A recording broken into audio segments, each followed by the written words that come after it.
I'm Rajeswary, Venkitaramanan, reading 120 words English Shorthand Dictation. If anybody wants second paper questions and answers in English Shorthand and Malayalam Shorthand, contact me. Okay, please like, share. Many questions have been asked in recent times about the nexus between our intelligence agencies and foreign agencies. Just all criminals, particularly international recruiters and terrorists, are linked together. So there has to be a nexus between agencies which are fighting them. The intelligence community all over the world has several links which news and views is all over the world bartered as diplomats would barter it. It is of contacts developed over friendship, sexual license, and plain blunders that all agencies have to be the most careful because changing sides comes from such contact, and if there is no treasury, there is the possibility of blackmail. You have to see only one James Bond film to get a shoddy view of intelligence which is overdone, oversimplified in sexual overtones and underscored by the benefits which can arise from contacts. In a sense, it is like weather forecasting by satellites. The men who are accepted are well known, but they are tolerated by a very country because it means access which would otherwise not be available. If anyone says that we do not depend on other agencies at all, he is like a good intelligence officer denying everything. Messaging, conveying is as common in intelligence as in diplomacy. I would go even further and say that the craft of intelligence has been developed in recent years as an adjunct to diplomacy, both in international politics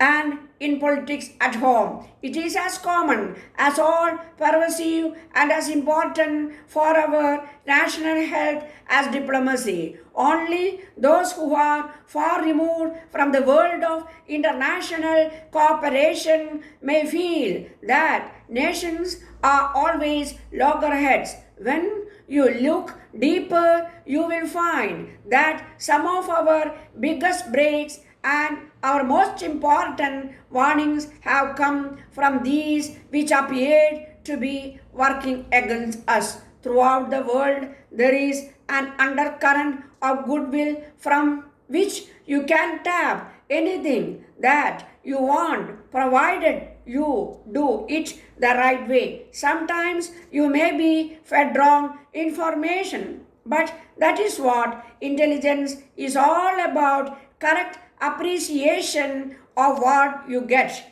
To shut yourself out from all intelligence agencies would be as self-defeating as banning all foreign newspapers. There is no doubt that the role of intelligence all over the world has acquired a new dimension after the Second World War and the need for protecting or breaking nuclear secrets. In this game, many techniques and advances have been developed which have undermined individual privacy. Snooping is a word with detergency connotations in all societies. Do we need to guard against it? Yes, we must. While snooping may uncover the bad habits of one man, it may hamper the happiness of scores of people. The intelligence bureau's chiefs taught the intelligence community to think first and last of the interest of society and the nation, which can only be served by depending on the truth. And in our history, since independence, there have been few branches, yet it would be wise to guard against the possibility, and I feel that some method should be devised to guard against such excesses as have been committed in other countries, even though there is no evidence of its share. Intelligence has acted as the eyes and ears of government and often part of the brain too. Intelligence helped to what numerous attempts to de-establish Kashmir in the early years after independence. The Intelligence Bureau also played a prominent part in ending insurgency in the eastern areas. They had forewarned us about all types of troubles, even economic ones, dealt with terrorism, checked infiltration, and maintained surveillance on our difficult northern borders. They have even helped to resolve numerous conflicts by opening a side door to discussions with those bent on a disastrous course. Whenever there is an apparent failure of intelligence, it is more often to not a failure of communication or appreciation of that intelligence.